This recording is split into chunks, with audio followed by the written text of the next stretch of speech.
Senator Murkowski. Mr. Chairman, thank you. Secretary Shinseki, good to see you. Thank you for our conversation earlier in the week. Not only did we have a chance earlier this week to discuss the issue of access to care to so many of our veterans who live in very rural parts of the country. We talked about it last year and the challenges that particularly our Alaska Native veterans face in accessing their earned health care benefits when they come back to their villages and they are hundreds of miles from the nearest VA facility, the challenges that they face. And we've talked a little bit about the effort that's gone into the rural Alaska pilot project and the need to make sure that we make that pilot function a little more efficiently. I understand and I thank you for your offer to visit with the folks over at Indian Health Services to see how we can't iron out some of those issues, but again, find an easier path for those veterans who are in some of our most rural communities and have access to an IHS facility, that we might be able to partner with some of that care. But we know that that's just one part of the problem in Alaska. The other dimension of access to our veterans in my state is we've got concerns that those that actually have access to the VA facilities there can't access the facilities with their particular health care conditions. Sometimes it's demand exceeds the capacity. Sometimes our veterans are told that they have to travel to Seattle because the procedures aren't available in Alaska, just not available within the facilities that we have. And it's our understanding that these veterans are told that, well, the regulations require us to send you outside to Seattle rather than purchase care within the community. And I had asked whether or not you felt that the VA was being a little overly rigid in interpreting these regulations. But essentially what I'm looking for and what I'm hoping that we can work with you on is how we ensure that the commitment made to these Alaskans is kept without having to send them outside to care, a 2,000-mile trip, for some even more than 2,000 miles, to access care when it could be made available through purchase care within the state.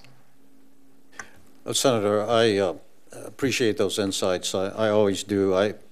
I'm reminded that in our geographical descriptions of our system, we have urban, rural, highly rural. So 2/3 of our definitions have the word rural in it.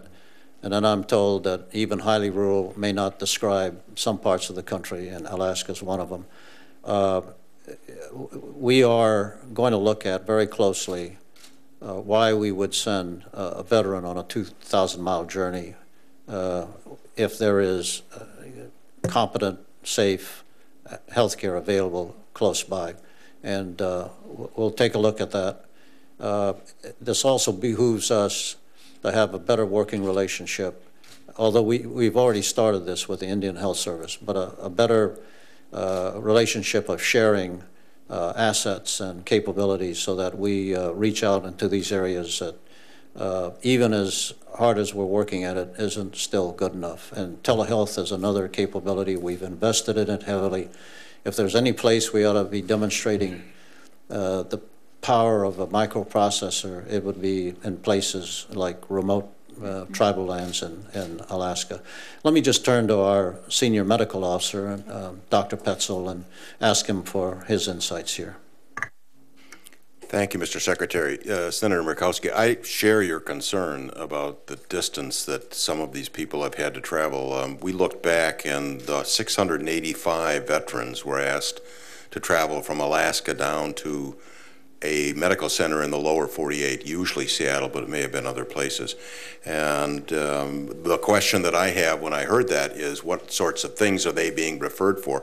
It's one thing to come down for open heart surgery, which may be a super special kind of thing to do, but on the other hand, routine surgery that we could be performing in Anchorage on a contract or in fee basis probably ought to be looked at. So it's my intention to look at why those cases were sent, what kinds of cases were sent, and see if we can find out some sort of an arrangement that provides better, more community-level access for those veterans.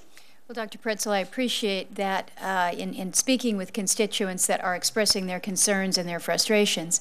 What we're hearing is that a 6-week chemotherapy treatment.